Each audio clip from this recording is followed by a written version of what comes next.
금주 뜨고, 조정 보이고, 그 다음에 수출주가 떴습니다. 수출 뜨고, 그 다음에 올랐고, 다시 내려왔어요. 원위치 했습니다. 그러니까 제가 아까 말씀드렸죠. 제가 여기서부터 근무해서 여기까지 있는 동안 제일 힘들었을 때가 언제냐면요. 외환위기 때 물론 힘들었지만, 이때는 남들도 똑같이 힘들었으니까, 그렇게까지 못 느꼈어요. 남들 똑같이 힘들었으니까. 근데 이때가 제일 힘들었습니다, 저는. 이때가요. 요 1년 반인데, 이게. 이 기간이. 이때는 주식을 샀다 하면 물려.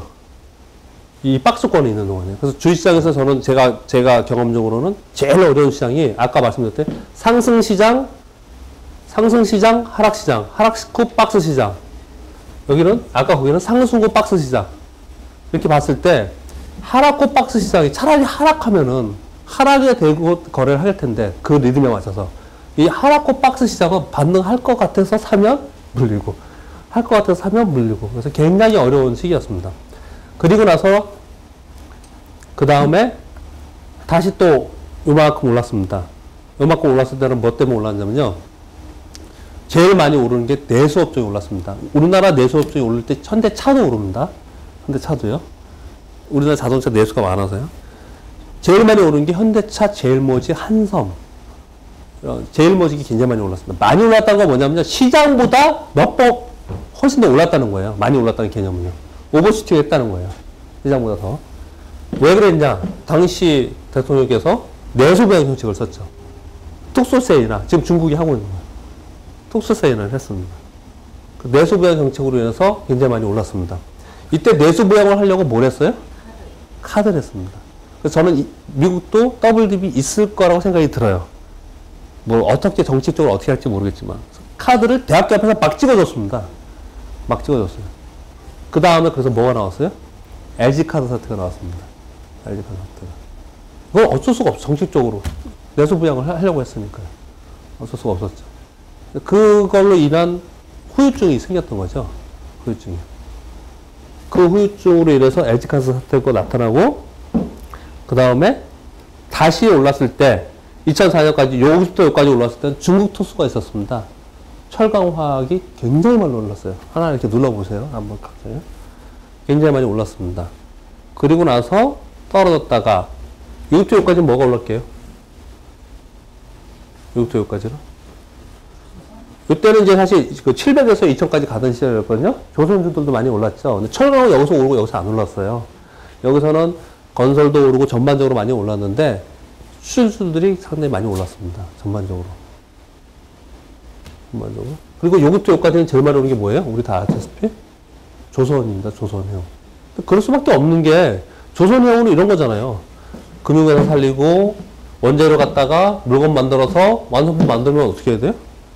실어 날라야 될 거 아니에요. 그런 스토리죠. 그냥 어떻게 생각해? 되게 간단한 스토리죠. 간단한 스토리죠. 그리고 또 한 번 위기를 맞았습니다. 또 한 번 위기를 맞았어요. 근데 우리는 예전에 위기 맞았던 거랑 지금 상황이 좀 달라서 그렇게까지는 안 하고 있는데, 미국은 우리가 옛날에 했던 똑같이 지금 금융회사 먼저 살리고 지금 그러고 있는 거잖아요. 대기업 살리고 그런 과정 속에 지금 있다고 저는 생각을 합니다. 그래서 미국은 저는 어떻게 생각하냐면, 다음 차례는 조정을 보이고 다음에 간다면 다음은 소재업종이다 이렇게 생각을 좀 하고 있어요. 소재업종이 뜰 거다. 그럴 수밖에 없다고 생각을 합니다. 왜냐하면 상품주들 중에 소재업종이 들어있죠. 상품들이 뜰 거라 생각을 해요. 우리 한번 생각해 볼게요. 그럼요. 우리는 뭐가 뜰까요? 우리는 아직도 끊임없이 IT와 자동차나요? 우리는 끊임없이 IT 자동차래요. 뭘 봐도 IT 자동차래요.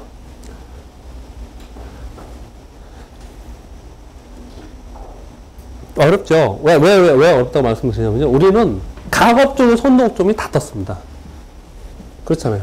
IT, 자동차, 철강, 화학, 호남소유화, 각 업종의 손동점들이 많이 떴어요. 지금 안 뜬 업종들이 분명히 있습니다. 그래서 그 안 뜬 업종들을 찾으려고 국내 기관들이 그러는 거예요. 자, 요거는 지금 실전입니다. 다음 주에 당장 우리가 해야 되는 게 뭐냐면요. 지금 국내 기관들의 입장에서 본다면, 안 뜬 업종 중에서 국내 기관들이 선호하는 종목이 있죠. 제가 한솔 재질을요, 일주일 내내 쳐다봤어요. 여기다 넣어놓고. 이건 분명히 산다, 얘들이. 분명히 이건 산다. 기다리자, 기다리자. 손님한테 맨날 전화해놓고, 이건 거래만 하면, 제가 혹시 못 보더라도 저한테 전화해주세요. 그러고 쳐다봤어요. 그런 종목들을 지금 찾아야 돼요. 얘들이 지금 웬만한 종목들이 굉장히 많이 올라가 있기 때문에, 입장 바꿔 생각해봐요. 국내 기관 투자 입장에서 지금 LG화학, 삼성전기, SDI, 이거 삼성전자는 살 수 있을 것 같아요. 이거 부담스러워 사겠어요? 다른 것들을 지금 찾는 거죠. 얘들이 지금. 찾다 보니 조선업종을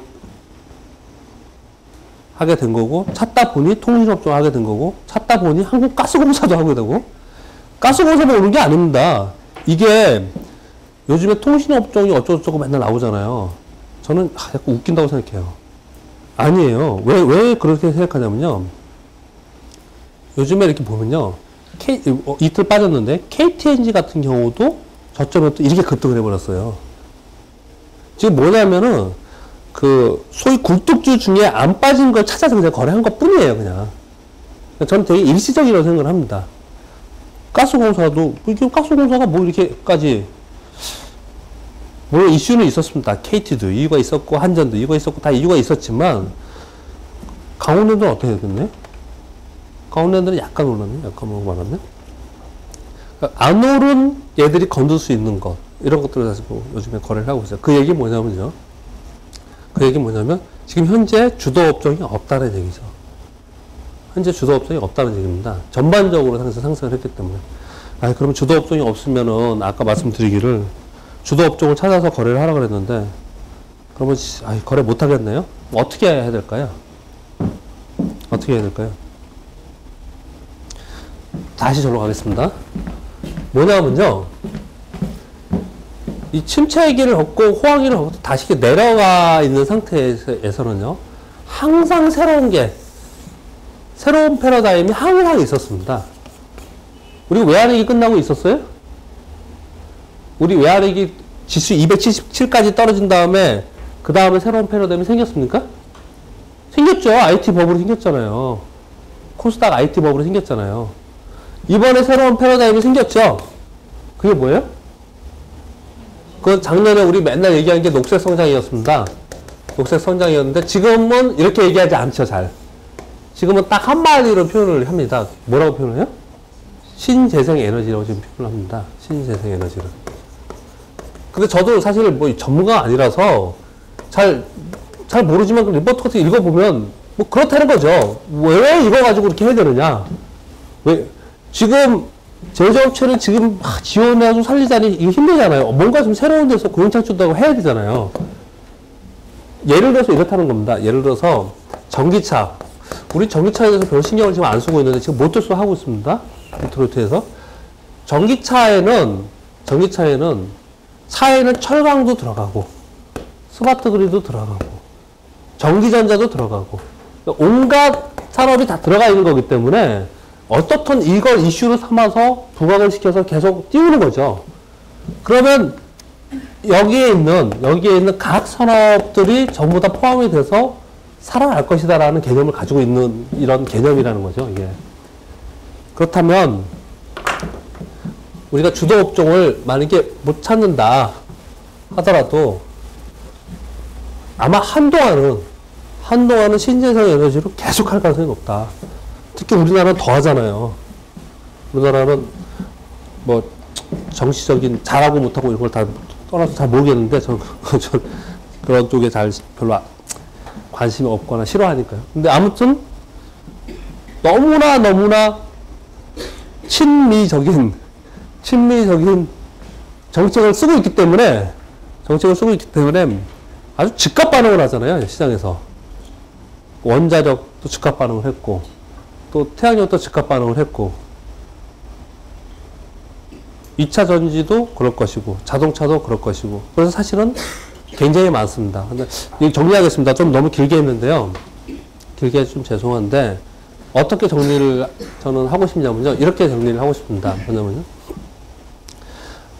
삼성전자가 올해 100만을 넘느냐 마느냐 이렇게 얘기하면서 저는 무조건 넘을 거라고 봅니다. 저는 무조건 넘을 거라고 보거든요. 삼성전자가 히트를 치면서 이장이 끝나지, 삼성전자가 히트를 치지 않고, 상투를 치지 않고 이장은 끝나지 않는다라고 저는 생각을 합니다. 첫 번째 이유는 삼성전자는 그동안에 반도체 업황이 좋지 않아서 계속 불황이었다가 이제 좋아진 거예요.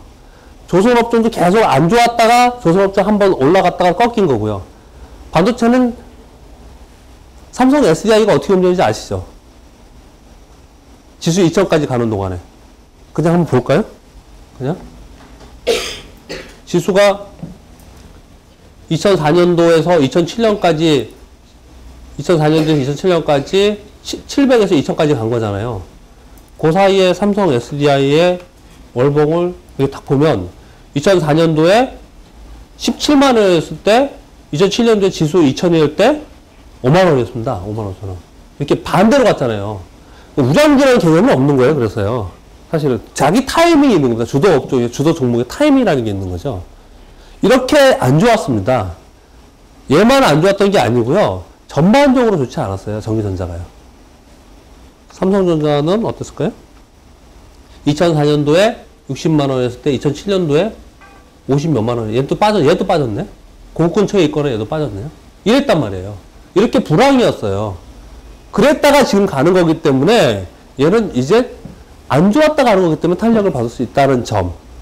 또 한 가지는 여러분 다 많이 들으셨겠지만 삼성생명이 상장을 하잖아요. 삼성생명 상장은 굉장히 중대한 악재입니다. 저는 하반기에 되게 안 좋을 것 같은 생각이 되게 많이 드는데 삼성생명의 상장을 하면 무슨 돈으로 사요? 제가 생각을 해보세요. 제가 1000억짜리 펀드를 갖고 있었는데 삼성생명의 주식을 200원씩 사야 돼. 무슨 돈으로 사요? 그 돈을 마련을 해야 될 거 아니에요. 다른 어떤 팔아서. 뭔가 팔아야 돼. 내가 있는 주식에서 200억을. 뭐에서 팔 것 같아요? 삼성생명이 금융주니까 금융주에 팔아야겠어요. 금융주에서. 금융주가 힘이 약할 수밖에 없죠. 그렇죠? 증권주 갖고 계신 분 계세요? 예?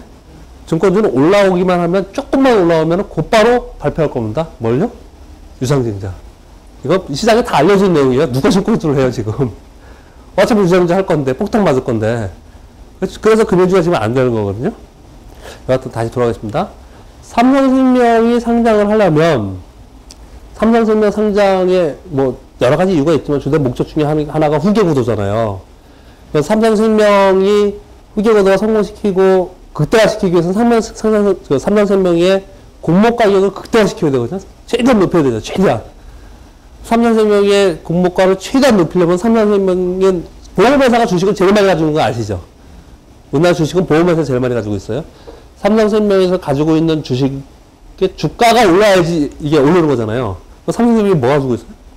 삼성전자. 네? 제일모직. 지금 계속 움직이고 있는 뭐 그런 것들을 지금 가지고 있잖아요. 그래서 삼성그룹 차원에서도 삼성전자는 올릴 수밖에 없는 상황에 지금 처해 있어요. 그래서 삼성전자를 지금 소개하려고 그러는 게 아니고요. 삼성전자는 죽지 않는다. 삼성전자와 관련된 주식들도 죽지 않는다. 삼성전자와 관련된 주식은 삼성전자가 하는 일이 뭐예요?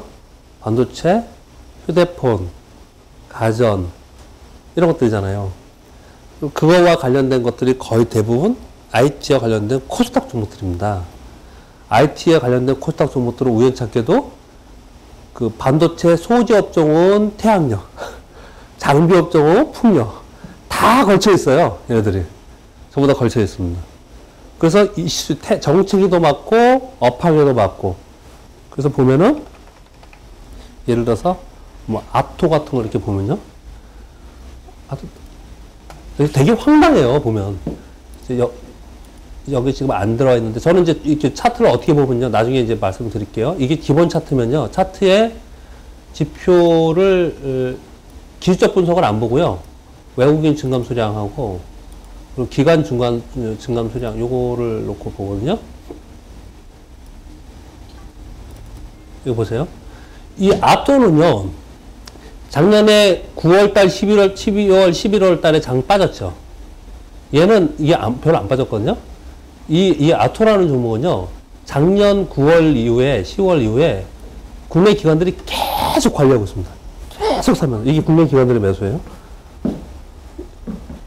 계속 관리하면서 이거를 빠지면 올려주고 빠지면 올려주고 그러고 있어요. 그래서 왜 그러겠어요? 이유가 다 있겠죠. 그러니까 반도체 장비주들이 이런 주식 굉장히 많습니다, 지금. 그래서 제가, 실전도 중요하니까요. 반도체, 그러니까 꼭 반도체만 아니고, 태블릿 PC도 사실 그 기술적인 거잖아요. 그래서 IT와 관련된 소형주들이 있죠. IT와 관련된 소형주들에서 당분간 거래를 하시면 괜찮지 않을까. 그러니까 주도 업종이 지금 못 찾아드려서 제가 이렇게까지 길게 설명을 했습니다. 주도 업종이 특별하지 않아서. 자, 이걸 좀 하겠습니다. 그 제가 황소와 곰을 얘기했는데요. 기술적 분석을 하려고 지금 이거 설명을 드리는 겁니다. 황소와 곰을 얘기했는데, 어떤 시장에서 봤더니 황소하고 곰이 있는데 곰이 국내 기관이고 황소가 외국인이었다. 황소가 외국인이었다. 근데 이렇습니다. 아, 이건 설명을 드려야겠네. 제가 이렇게 글씨는 보이나요? 한번 말씀을 드리면요. 이게 언제냐면요. 2003년부터 2004년 동안 2004년까지 지수가 약 80% 상승을 했습니다. 지수가 약 80% 상승하는 동안 누적 순매수를 봤더니 외국인들이 23조 원이 샀고요. 개인들이 9조 원씩 팔았고 기관들이 13조 원이 팔았습니다. 외국인들이 황소고 기관들이 곰이었죠. 그러면 2004년도 가볼게요. 2004년부터 2007년까지 지수 2000까지 올라오는 그 사이에는 외국인들이 20조 판 거죠. 20조. 그리고 개인들이 9조. 아니죠. 2조군요, 2조. 그리고 개인들이 9조, 기관들이 5조. 기관들이 황소고, 외국인들은 곰이었습니다. 그러면 지금도 볼까요? 아까 제가 말씀드린 걸 다시 한번 볼게요. 이게 지금 어디 나오는 거냐면요. 누적 순매수를 이렇게 눌러보는 거거든요. 작년부터 한번 해볼까요, 그럼요? 작년 09년 언제부터였까요? 작년 2월부터 떴나요? 작년 3월 1일부터 해보겠습니다. 작년 3월 1일부터 지금까지. 또는 작년 말까지 한번 해보겠습니다. 작년 말까지. 그래서 조회를 누르겠습니다. 자, 외국인들이 30조 샀습니다. 30조. 개인들이 3조 팔았고요. 국내 기관들이 24조 팔았습니다. 외국인들이 황소고 기관들이 곰이었죠. 아까 말씀드린 것 좀 다시 설명드리는 건데요. 뭐냐면은 황소와 곰은 늘 같지 않았다는 거예요. 시장이 상승했다가 하락했다, 상승했다, 하락했다, 상승했다, 하락했다. 늘 외국인 황소가 그게 아니었다는 거예요. 그때 상황이 달랐다는 거거든요. 자, 그런데 이 황소가 주식을 많이 매수해서, 즉 우리가 자, 이것도 굉장히 중요하니까 말씀을 드리겠습니다.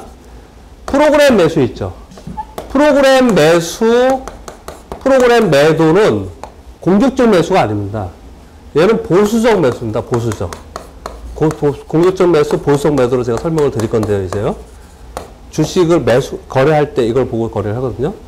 프로그램 매수, 프로그램 매도는 보수적 매수, 보수적 매도라고 얘기하는데, 왜 그러냐면요. 프로그램 거래를 잘 보면 이렇습니다. 어느 날 프로그램으로 매수가 2천억이 들어왔다. 순매수가 2천억이 들어왔어요. 그날 장이 떴습니다. 그날 장이 떴어요. 프로그램 매수로 인해서 장이 떴다. 또는 프로그램 매도로 인해서 장이 빠졌다. 이런 날은 뭐가 없는 거예요? 황소와 곰이 없기 때문에 그러는 거예요. 잘 생각해 보시면요. 프로그램 매수가 2천억이나 있었는데 어느 날 국내 기관이 500억을 매도했더라. 근데 장이 빠졌어요. 이런 날도 많습니다. 그렇지 않아요? 프로그램 매수가 굉장히 많이 들어오는데도 불구하고 장이 빠지는 날도 있고, 반대로 프로그램 매도가 뭐 3천억씩 있어요. 이렇게. 그럼에도 불구하고 장이 뜨는 날이 있어요. 봤더니 기관들이 한 500억 샀더라. 그래서 장이 뜨는 날이 있어요. 이거 왜 그럴까요? 얘가 훨씬 더 큰 규모인데 얘는 500억뿐이 안 샀고 얘는 3천억뿐이 안 팔았는데. 이렇게 많이 팔지만 프로그램 거래는요. 가격을 아래로 낮추면서 팔거나 가격을 높이면서 인위적으로 사거나 이러지 않는다는 거예요. 얘는 차익 거래를 하기 때문에 그렇지 하지 않는다는 거예요. 근데 이 국내 기관이든 외국인들은 황소나 곰들은 자기의 방향성을 갖고 거래를 합니다. 방향성을 갖고. 그래서 프로그램 매수나 매도가 많이 있다 하더라도 시장에 황소가 있는 경우에는 황소가 있는 경우에는 가격을 올려서 사기 때문에 프로그램 매도가 많다 하더라도 시장이 올라갑니다. 즉 시장에 황소나 곰이 있느냐 없느냐를 찾는 거예요. 그래서 우리가 이런 얘기를 하죠. 이건 또 이런 말로 증명할 수가 있죠. 황소 프로그램 매수, 프로그램 매도에서 시장이 움직이는 시장을 우리가 이렇게 얘기하죠. 뭐 꼬리가 몸통을 흔든다 이런 얘기를 하잖아요. 프로그램 매수, 프로그램 매도에서 시장이 움직이는 장은 시장이 대부분 굉장히 약한 장입니다.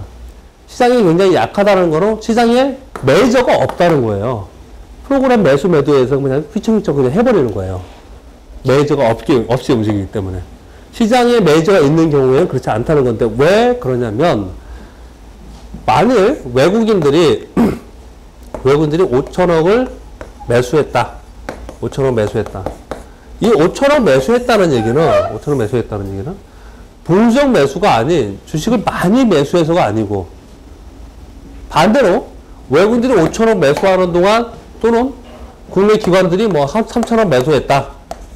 그러면 국내 기관들이 주식을 많이 매도해서 이런 것이 아니고 보다 중요한 것은 뭐냐면 위로 샀느냐 아래로 팔았느냐가 중요하다는 거예요. 지금 이제 당장 거래했을 때 이걸 보는 게 제일 중요합니다. 오늘 제가 거래하는데 그 사모님이 그러시더라고요.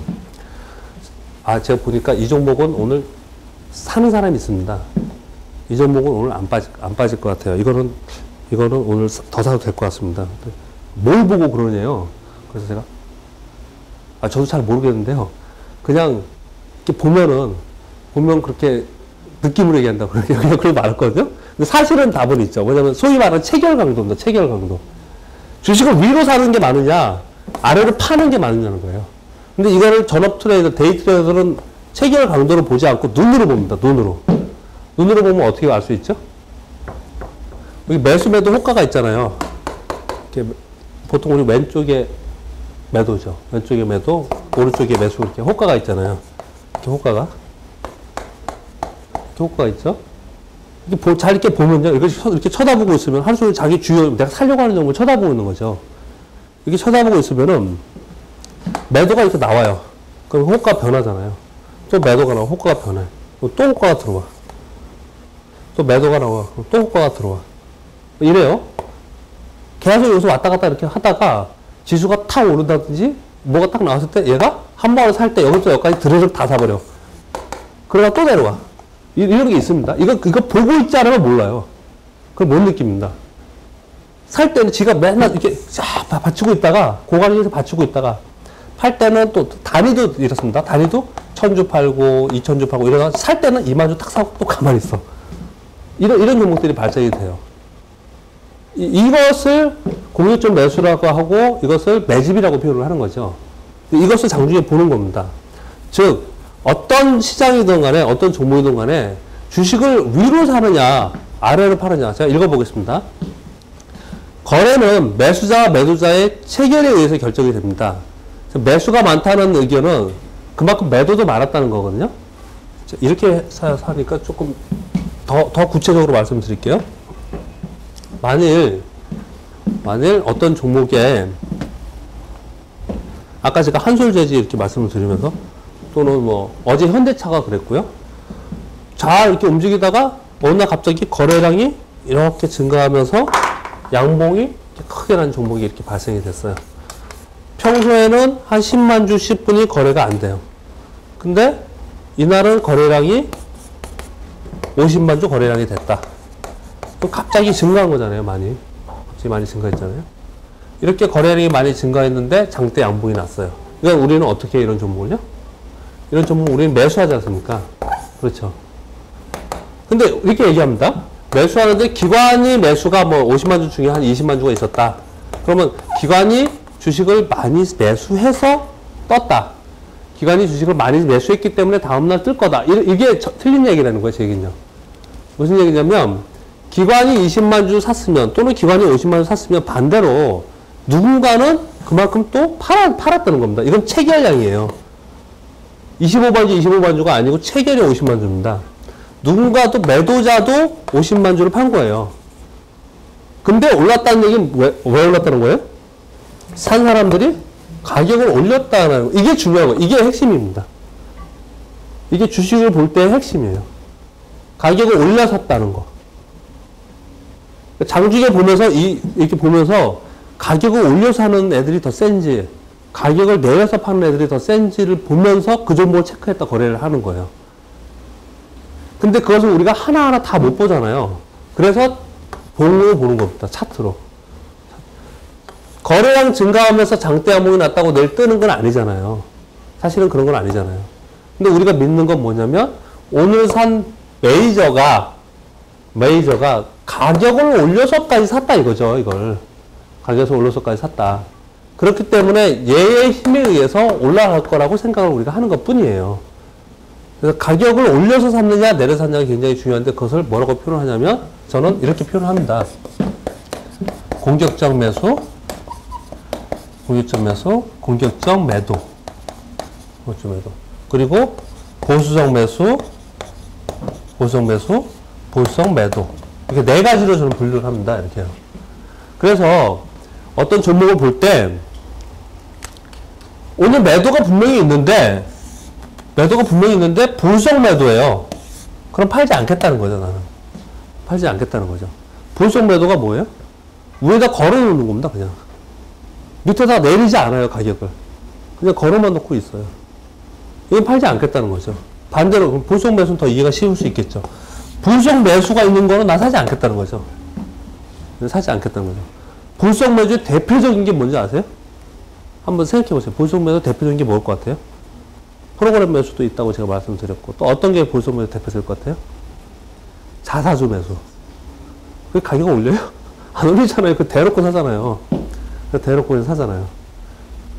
제가 오늘 지금 시장이 주요 메이저의 황소가 세지 않다. 왜 그렇다고요? 지금 황소인 외국인이 보수적으로 매수한다니까요. 보수적으로 매수를 하고 있기 때문에 시장이 못 올라가고 체감적으로 강하지 않은 거예요. 얘들이 공격적으로 매수하고 공격적으로 매도하는 데에서만 나는 움직이는 겁니다. 매수하고 매도를 하는 거예요. 그러지 않은 경우에는 나는 거의 움직이지 않고. 얘네들이 황소가 외국인인데 얘가 공격적으로 매수하는데 시장이 이러겠어요? 그렇지 않겠죠. 반대로 기관의 입장에서도 그래요. 얘네들이 아주 공격적으로 매도를 한다. 그러면 시장이 이러겠어요? 그렇지 않죠. 얘네들이 근데 공격적으로 매도한 특정한 업종이 있죠. 그게 뭐예요? 전기전자 자동차에 공격적으로 매도를 해서 내려온 거예요. 가격을 요즘 갖고 계신 분 없어요? 삼성전기, 현대차 이런 거? 황당하지 않아요? 아래로 그냥 쫙 팔아버리잖아요. 그냥 쭉쭉.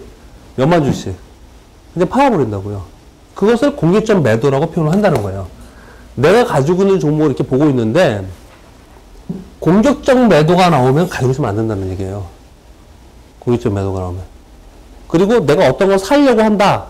그러면 보고 있다가 공격적 매수가 있어야지만 사지. 띄엄띄엄 사는 거 있죠. 그거 사지 않는다는 거예요. 이렇게 공격적 매수와 공격적 매도가 발생을 해야지만 필연적으로 따라서 뭐가 증가해요? 거래량이 증가합니다. 거래량이요. 제가 이거 하면서는 항상 이런 얘기를 하는데 이렇게 합니다.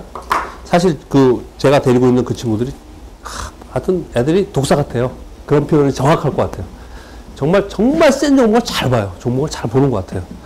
근데 저하고는 완전히 거래가 이제 서로 다른 거래를 하기 때문에 잘 안 묻는데 가끔 가서 야, 이거 어떠냐? 이거 될 것 같은데. 네 보기 어떠냐? 그러면 저를 이렇게 쳐다보면서 딱 그래. 거래가 없어서 안 되는데요? 그럴 때가 많아요. 거래가 없어서 안 되는데요? 딱 이렇게 표현, 그냥 딱 한마디로 끝내요.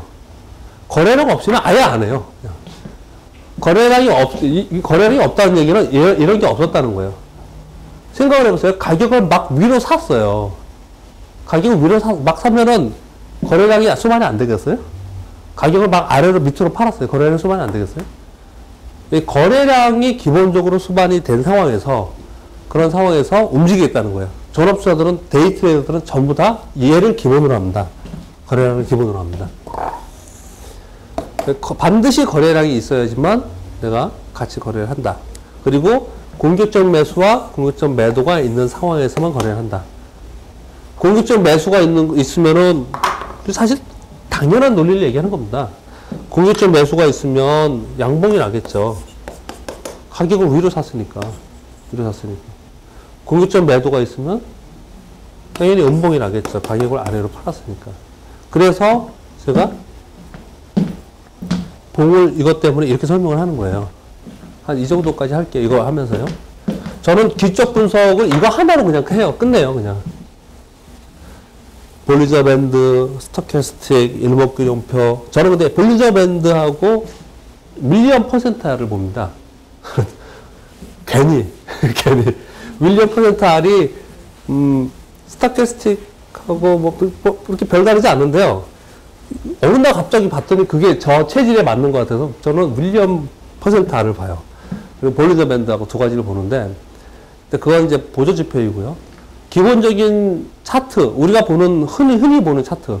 흔히 보는 차트에서는 봉과 이평선과 거래량뿐이 없잖아요. 그래서 이 봉을 해석할 줄 알으면 다 끝난다, 그렇게 생각을 해요. 봉을 해석할 줄 알면. 이런 겁니다. 히스토리를 한번 생각을 해보는 겁니다. 또 주식이 이렇게 올라갔다 내려갔다 해요. 내려올 때는 우리 다 알다시피 내려올 때는 거래량이 없어야 되고요. 그렇죠? 워낙 갑자기 거래량이 다시 증가하면서 양봉이 나는 날 매수. 이게 매수 제가 잠깐 내일 오전에 할 건데요. 매수 2원칙입니다. 매수 2원칙. 이거 사야 돼요. 거래량이 증가하면서 양봉 나는 거 무조건 따라 사야 된다고요. 조금 더 크게 그리겠습니다. 거래량이 증가하면서 워낙 갑자기 양봉이 이렇게 쭉 났어요. 양봉이 쭉 났어요. 이거 샀습니다. 이거 샀어요. 잘 생각해 보세요. 다음날 오늘 공격적 매수를 한 얘가 다음날 안 살 수 있죠. 연속해서 꼭 사라는 법은 없잖아요. 얘가 안 사면 뻔해요. 얘 어떻게 움직이겠어요? 다음날? 요만큼 떠서 시작해서 요렇게 끝납니다. 음봉을 안 사면. 얘가 조금이라도 사주면 떠서 시작해서 빠졌다가 아래 꼬리 달리고 요렇게 음봉 납니다. 이렇게 끝나요. 근데 만약에 안 샀다. 그래서 이렇게 끝났어요. 근데 그 다음날 거래량이 이렇게 생겼다. 우리 이걸 팔아요? 안 팝니다, 이건. 이건 우린 조정이라고 하죠. 다음날 또 이렇게 됐어요. 팝니까? 안 팝니다. 다음날 또 이렇게 됐어요. 팝니까? 우리는 안 팔죠. 그쵸? 근데 많은 분들이 질문을 하죠. 이게 10번 가도 10번 매일매일 전화해서 물어봅니다. 전화는 살까요, 팔까요, 살까 팔까요? 왜 불안하거든요. 근데 잘 생각해 보세요. 두 가지를 생각해야 됩니다. 하나는 뭐냐면요. 우리가 이것을 사서 가지고 있다는 얘기는 이날 거래를 실으면 이게 기관이든 외국인이면 더 좋고, 기관 중에서는 연기금이나 투신이면 더 좋고, 얘들이 사서 가지고 있기 때문에 얘들이 팔지 않는 한 얘는 그냥 산 건 아닐 거예요. 돈 벌기 위해서 산 거잖아요. 얘들이 더 올릴 것이라고 믿고 있는 거죠, 우리는 그냥. 그렇게 생각하고 있는 거잖아요. 그러니까 얘들이 팔면 나도 같이 나와야 돼요. 얘들이 팔면. 근데 거래량이 없다는 거는 안 팔았다는 거죠. 그렇죠? 근데 이런 경우가 있습니다. 거래량은 없는데 가격이 이렇게 쭉 빠진 날이 있어요. 이렇게 빠질 때가 있습니다. 어떤 경우에 이런 일이 좀 발생이 많이 될까요? 어떤 날? 시장이 하락하는 날이요. 네, 하락하는 날. 이거 하나만 갖고 이렇게 설명드리긴 좀 그렇고요. 만약에 일봉에서 이렇게 오른 종목이 있어요. 이렇게 거래량을 딱 싣고 조지는 없다가 이렇게 거래를 실어놓고 이렇게 움직이는 종목이 있었는데 시장 하락으로 인해서 팍 빠졌어요. 이렇게 빠진 종목이 있어요. 거래량이 더 없이. 그럼 어떻게 할까요? 물방. 이거는 1년에 몇 번 안 오는 기회입니다. 1년에 몇 번 안 오는 몰빵의 기회입니다. 이런 게 종종 발생돼요. 얘들이 살아있기 때문에 이건 안 물립니다. 이건 안 물립니다. 이런 경우 발생되는 경우 빼놓고는 기관이나 외국인들이 거래하는 종목에 쉽게 이런 게 발생하지 않아요. 잘 안 발생합니다. 그래서 우리는 아까도 제가 한솔재지 얘기할 때 현대차도 그렇고요. 그래서 그런 거래를 하는 거예요. 예를 들어서 어제 한솔재지가 이렇게 끝났어요. 이거 들어간다니까요. 이거는 얘는 어제 힘이 있기 때문에 그걸 보면서 들어가는 거예요. 얘는요. 떨어지면 지가 올릴 거지. 어제 그렇게 샀는데. 거래가 없다. 만약 근데 오늘 안 샀다. 근데 오늘 이게 거래가 좀 실려 있어요. 거래가 만약에 더 훨씬 더 없다. 그럼 오늘 또 사야 돼요. 얘가 그냥 있는데요? 산 애들이? 얘가? 얘 누구예요? 외국인이네? 얘가 그냥 있는데 사서? 개별 종목은 훨씬 더 극단적으로 움직입니다. 개별 종목을 지금 이제 대형주 위주로 설명하고 있는데 개별 종목 훨씬 더 명확해요. 극명하게 움직입니다. 이렇게. 전 요즘에 하도 그 대형주에 뛰어가지고 요즘에 대형주 잘 안 봤는데 사모님이 아까 현대차 강하시다고 그러길래. 현대차가 어제 강했다. 외국인들, 국내 기관들의 매수가 있었다. 근데 시장 때문에 떨어지더라. 근데 거래가 없다. 아니야. 그럼 들어간다는 거예요. 그냥. 기준은. 근데 왜, 이런 것도 아시잖아요. 그렇게 한다는 걸 아시잖아요. 근데 왜 그렇게 하느냐를 설명드리는 거예요. 왜 그렇게 하느냐를. 근데 주의할 점도 있습니다. 어떤 게 주의할 점이냐면요. 그렇게 만만하게 다 씌우면 안 되죠. 그렇죠? 얘가 도지형 내려왔다가 올라가고 막 이렇게 계속 가는 경우가 생긴다. 거래는 계속 없는데. 이거 어떨까요? 이거 하락할 가능성이 훨씬 높습니다. 근데 심지어 뭐 야금야금 팔아보겠다. 그렇게까지 뭐 하지는 않을 것 같고요. 이 힘을 잃어버립니다. 계속 가면서. 그냥 팔아버리는 경우가 되게 많아요. 이게 많이 가면 안 돼요. 옆으로 많이 가면. 적어도 왜 보통 기울기를 얘기 많이 합니다. 이렇게 하락한 종목이 또는 상승한 종목이 이렇게 있다. 그러면은 얘가 언제쯤 다시 터닝할 거냐. 그럼 이런 얘기 들어보셨어요? 얘가 엎어져야 된다. 이만큼 엎어서 있어야 이런 얘기 해요. 그냥 속설로. 이게 이렇게 많이 가면 안 됩니다. 많이 가면. 근데 개별 종목 중에는 이런 게 있습니다. 개별 종목 중에는 거래를 확 실으면서 떠요. 그래서 내가 샀어요, 이걸요. 샀어요. 다음날 아침에 딱 시장을 해서 거래를 확 증가하면서 음봉을 확 내는 게 있어요. 잡주들. 이런 게 있어요. 이거 근데 우리 어떻게 해야 돼요? 원칙대로 매도를 해야 되거든요? 그리고 또 올리는 애들도 있습니다. 근데 우리는 지금 우리 이 과정에서는 어떻게 해야 돼요? 원칙대로 해야 됩니다. 원칙대로. 이건 팔아먹은 거예요, 이건. 거래가 증가했다는 거죠. 팔아먹는 거예요. 반대로, 쭉쭉쭉 빠진 종목이 이렇게 있어요. 이렇게 빠진 종목이 있습니다. 이거 사실은 지금 이렇게 설명을 드리면 굉장히 간단한 원리이고 다 이해하시면서 실전 거래에서는 그렇게 안 하기 때문에 문제가 되는 거예요. 이렇게 빠진 종목이 있는데 그럼 얘를 지금 언제 살 거냐? 50%를 제가 설명을 안 드렸는데 일단 그냥 하겠습니다. 최초에 떨어질 때 거래가 이렇게 실리겠죠. 떨어지면서 이제 거래가 좀 이게 줄면서 떨어질 거라고요. 줄면서요. 그럼 얘가 다시 터닝을 할 수 있으려면 일단 이거는 공격적 매도가 있었던 거죠. 계속 아래로 판 겁니다.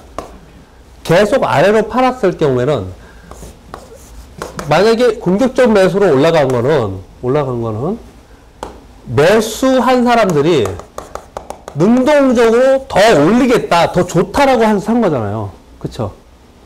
근데 공격적 매도에 의해서 내려왔을 경우에는 이때는 매수한 사람이 있어요, 없어요? 이때도 매수한 사람이 있죠. 거의 체결이 된 거니까. 얘네들은 어떻게 된 거예요?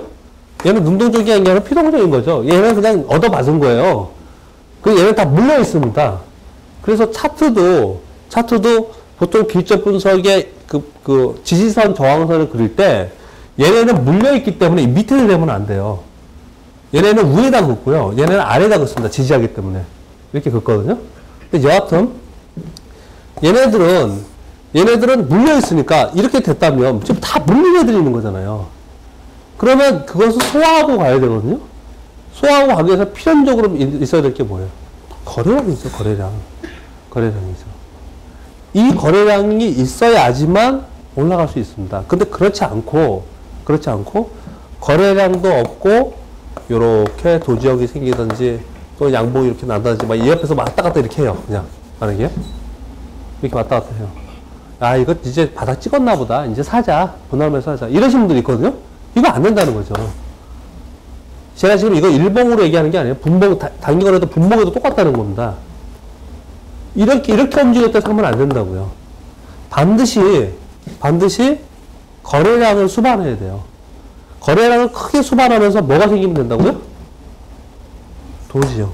음모도 상관없어요. 아래 권리단이 도시요. 아까 제가 선물 보여드렸죠?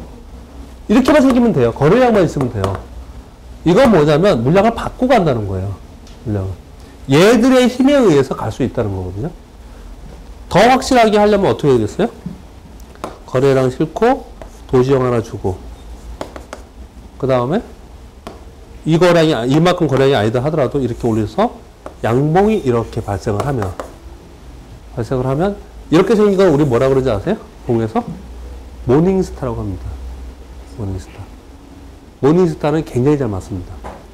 이거는 매도의 힘에서 매수의 힘으로 전환한 겁니다. 그래서 힘이 전환이 된 거거든요.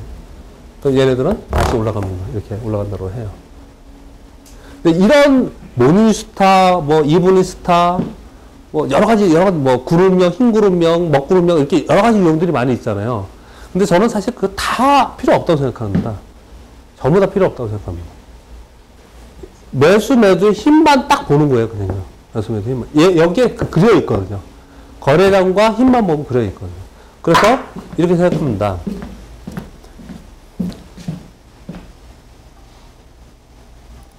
다시 제가 두 개만 본 다음에 그 다음에 질문이나 뭐 이렇게 드릴게요. 이거 보세요.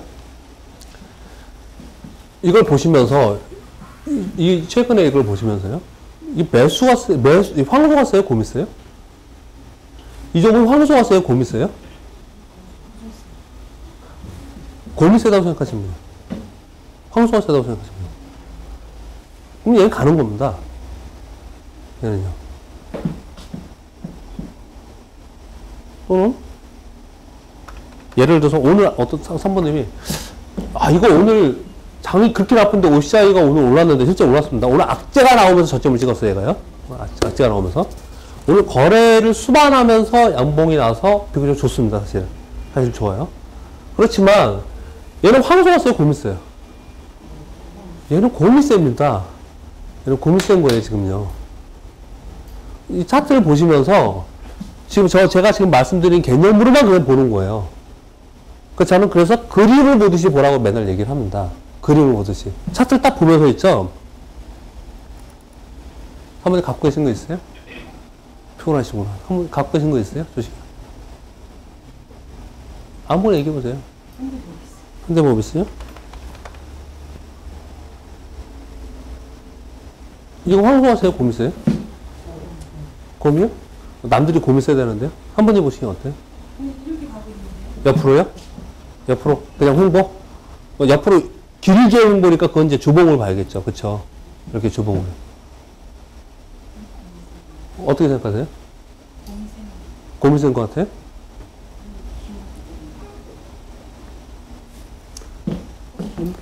곰은 나왔죠. 그렇지만 곰이 완전히 이겼다고 볼 수 없죠. 그쵸? 그렇게 해석한다고요. 차트를. 곰이 이겼다고 볼 수 없죠. 이제 여기서 다시 거래만 수반하면서 얘 50% 넘는 요런 양봉이 딱 나오면 그게 뭐예요? 아까 말씀드린 모닝스타입니다. 그럼 사야 돼요. 지금은 어떻게 해야 돼요? 사면 안 되죠. 지금은 사면 안 되죠. 그래서 안 사는 거예요, 지금요. 그게 생기는 걸 보면서 사는 겁니다. 생기는 거. 다른 종목. 선분이 뭐 갖고 계시더라고요? 예?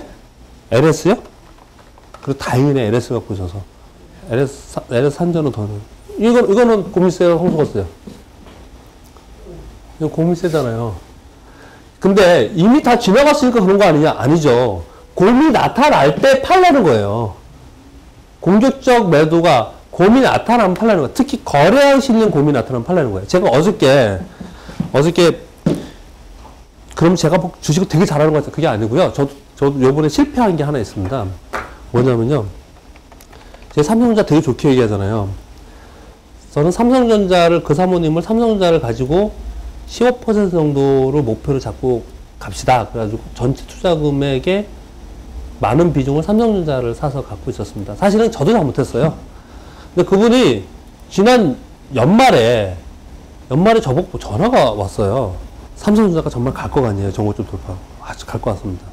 그러면 삼성전자가 여기서부터 80만 원 조금 아래였는데요. 여기서부터 거기 가면 한 12% 정도 나오는데, 그러면 삼성전자가 거기 가면 삼성전기는 한 30% 나올 것 같다. 이게 여기잖아요. 여기 돌파해서 여기서 30% 나올 것 같다. 왜냐면 10만 원이니까 13만 원 가면 목표 주가 13만 원이니까 30% 나올 것 같다. 제가 또 막 분석을 하고 여러 것도 물어보고 그랬어요. 실제로 삼성전기의 삼성전자의 부품 거의 대부분 삼성전기에 또 있고, 그래서 충분히 일리 있는 얘기입니다. 바꿨어요. 바꿨습니다. 거래를 많이 했죠. 25거래씩 갖고 있다가 싹 바꿨어요. 곧바로 환율하락으로 얘는 박살이 나면서 삼성전자는 올랐습니다. 연초에. 아줌마가 열받았어요. 왜 저한테 뭐라고도 못하고. 근데 저도 동의를 했어요.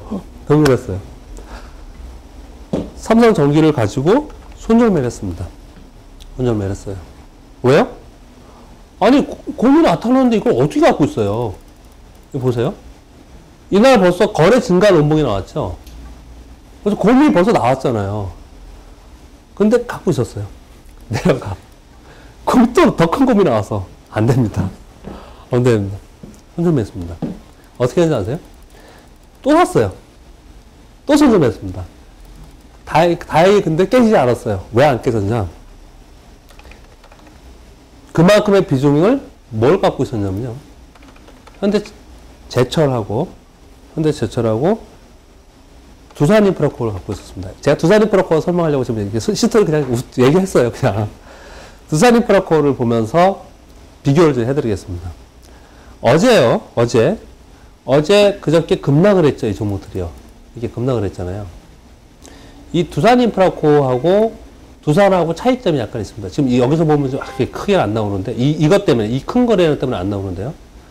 어제 두산은 어저께 떨어지는 요 동안에 거래가 현저하게 떨어져 있죠. 거래가 없죠. 얘는 판 게 아닙니다. 얘는 곰이 출현한 게 아니에요.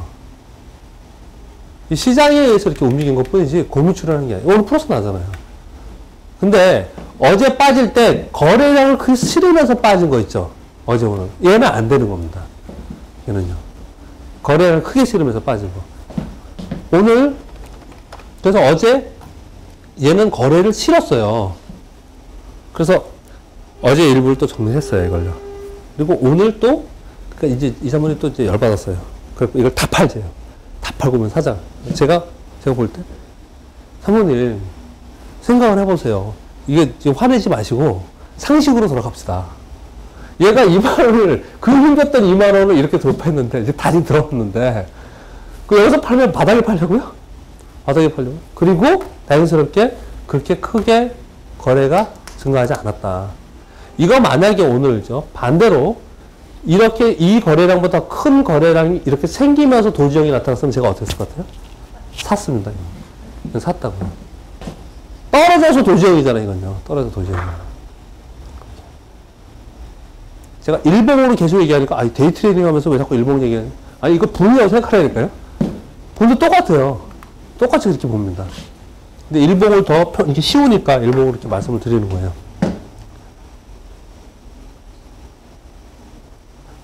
또 종목 갖고 계신 거 있어요? 예? 삼성정밀학이요? 삼성정밀학도 삼성생명에서 갖고 있어요. 저도 이거 맨날 그래서 노려보고 있습니다, 지금. 이건 언제 하셨어요? 올해요?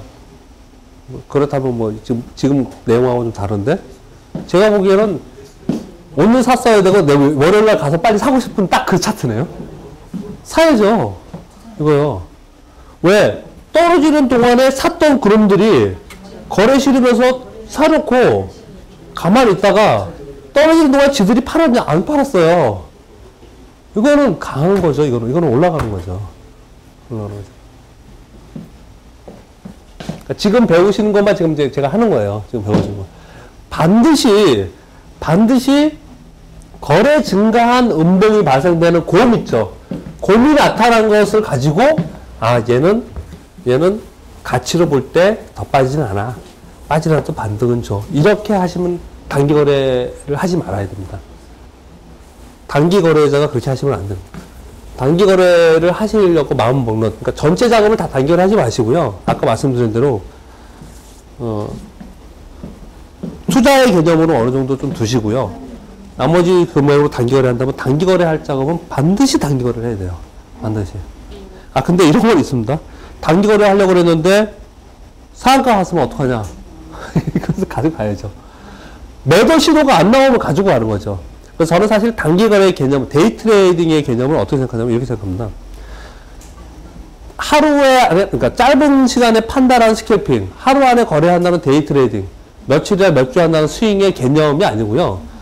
제가 얘기하는 이런 어떤 단기간의 개념은 뭐냐면 매수 매도 타이밍대로 한다라는 거예요. 내가 어떤 주식을 샀는데 1년 동안 매도 신호가 안 나와. 그럴 수 있어요. 1년 동안 매도, 요즘에 그런 주식들이 어떤 게 있냐면요. 진짜 황당한 주식이 요즘 많습니다. 한양 ENG.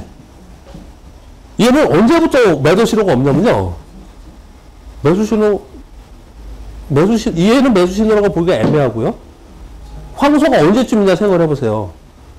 거래실은 양봉을 얘기하는 겁니다. 이때 황소가 있었네요. 그쵸? 여기서는 황소라고 좀 자신을 못하는 거잖아요. 이렇게 거래실은 양봉을 얘기하는 겁니다. 그래 놓고 곰이 한 번도 안 나왔어요. 곰이 한 번도 안 나왔어요.